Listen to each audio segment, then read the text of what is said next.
Okay, right. In today's videos, to continue, I'm talking now about David Rock's scarf model.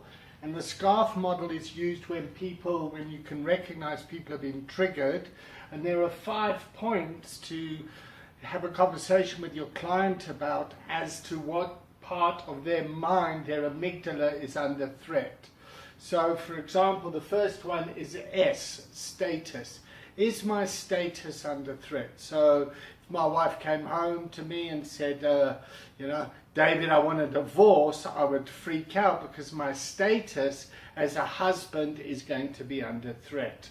Or in the workplace, there's going to be redundancies. My status is under threat. Where I am and how I rank is threatened. The next thing is C, is for certainty. Human beings like to know what's going to happen. So when there's an event of change that's going to happen, it's always important to explain, to try and get people to understand and to talk to the part of them that is feeling uncertain. The third one is A, for autonomy. Human beings like to come up with their own solutions to their own problems. They don't actually like being told what to do. So, autonomy. Relatedness is the next one. People need to understand what is going on, why changes are happening, so that they can relate to it. So in families of alcoholics or addicts, often people don't relate to the behavior of their loved one. And then the last one is F, is for fairness. People like to be treated fairly. So where this model comes from, it comes from the executive boardroom. And what would happen is executives would go off on planning weekends. They go and plan changes for the company. They'd align themselves around the strategy. And then they'd go back to the workplace on a Monday and with this wonderful plan. And then they couldn't work out why the plans weren't being executed. So on the weekends they look really good on paper. But when you go back and try and execute that plan to the workforce, there's a problem. And the reason this is happening is people in the workforce are getting triggered. So a leader comes along and says, these are the changes we're going to make, and then the workforce often get kind of freaked out. So are there going to be job cuts? What's going to happen in my future? I've got no say in this. I don't relate and understand why the changes are happening, and this is unfair.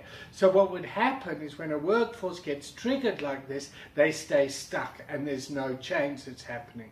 And once you learn how to communicate with people, that they can calm down, and you as the executive can explain what is going on, what's going to happen, and you talk to the freaked out employee, they tend to calm down, and then we can go off and change happens. So it's just the same in the addictive environment. We ask our clients to change their behavior, to stop a role. Their status is changing. I used to be seen as a bad addict, but I got a lot of identity around that. Now I'm going to be seen as a goody two-shoes. Shit, what are people going to think of me?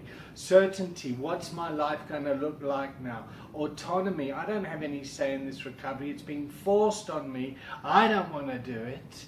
Relatedness, I don't understand why this is happening. I don't understand that I've got an illness. This is really unfair.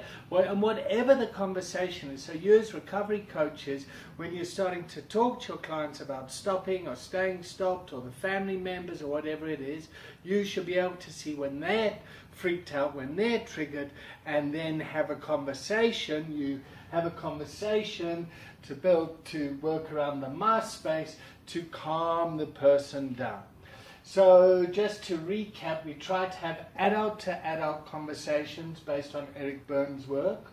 We use a scarf model, which is David Rock's model, to bring the brain back so that it can think with the prefrontal cortex. And then we use Daniel Siegel and his concept of mindsight, where we're able to see how we are operating and how our clients are operating, and then we can start to have attuned relationships. So those are 3 things we want you to get across. and that you as a coach you take control of the relationship and the must space. So you meet, you contract, you decide what the nature of the relationship's going to be, you're going to coach that person's going to pay you, that fulfills my kokorozashi, and hopefully in the conversation you'll be able to align your client to their kokorozashi, and they can then go off and have an empowered life based on what they want and the choices that they want to make in their lives. And that's where we're going to today. Thank you very much.